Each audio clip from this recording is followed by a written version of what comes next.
कौसर काज़मी साहब।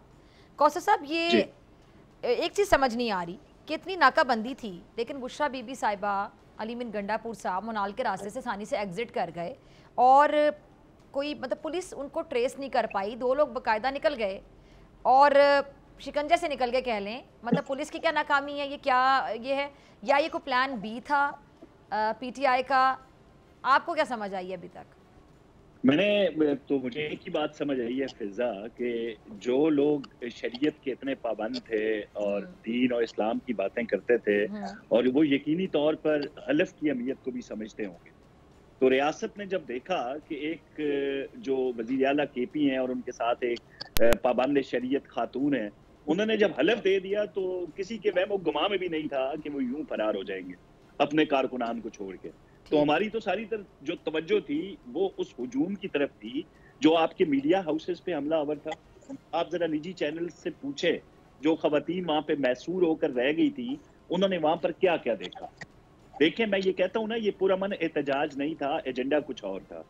निजी चैनल के दफातर के शीशे तोड़े गए, वहां पे गोलियां मारी गई उनकी तरफ से, वहां पे खवातीन ने अपने अंदर से रिकॉर्डिंग करके सोशल मीडिया पे शेयर करना शुरू किया, जिसको पूरे पाकिस्तान में पूरी दुनिया ने देखा।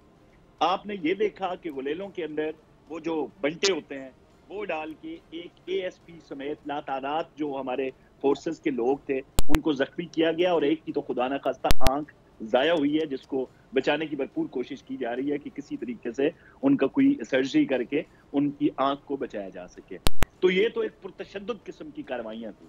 अब उसको रोकने के लिए जब रियासत ने, देखें मैं बार बार ये कहता हूँ ना जी, आप अगर कहती हैं हल्फन ये बात की जा सकती है, जो लोग वहां पे थे आतिशी असला इस्तेमाल नहीं किया गया, रबड़ की गोलियों का इस्तेमाल जरूर हुआ, और वो हर जगह होता है।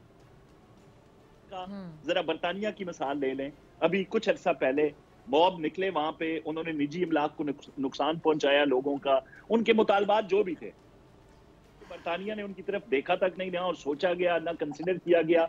लेकिन जब उन्होंने हमले शुरू किए ना, तो फिर वहां पे किसी को नहीं छोड़ा गया।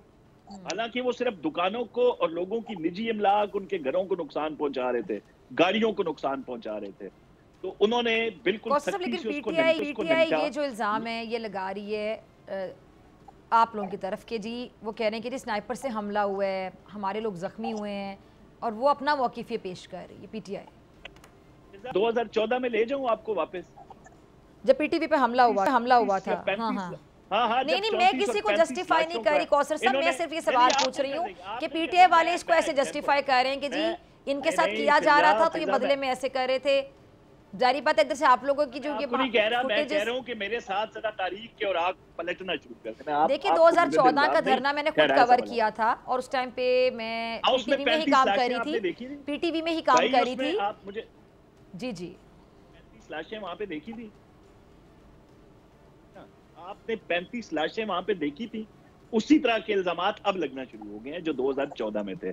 इनका मसला पता है क्या है? अब तकलीफ ये है कि फार्म 47 का बयानिया भी ना, जब पंजाब ने और बाकी सूबों ने इनको रद्द किया और तमाम तर सरकारी वसाइल इस्तेमाल करके, केपी के ना सिर्फ सरकारी वसाइल बल्कि वहां का साजो सामान भी अब इंतशारियों के हाथ में, जो आंसू गैस के शेल और गने उठाई हुई थी, जिस तरह का असलहा उनके पास था, तो केपी के तमाम तर वसाइल थे ना वो, अब जब वो इस्तेमाल करके उनको लाना पड़ा वफाक पे चढ़ाई करने के लिए, और पंजाब ने मुकम्मल तौर पर इनको रद्द किया, कोई बंदा वहां से नहीं निकला, वो किधर गया?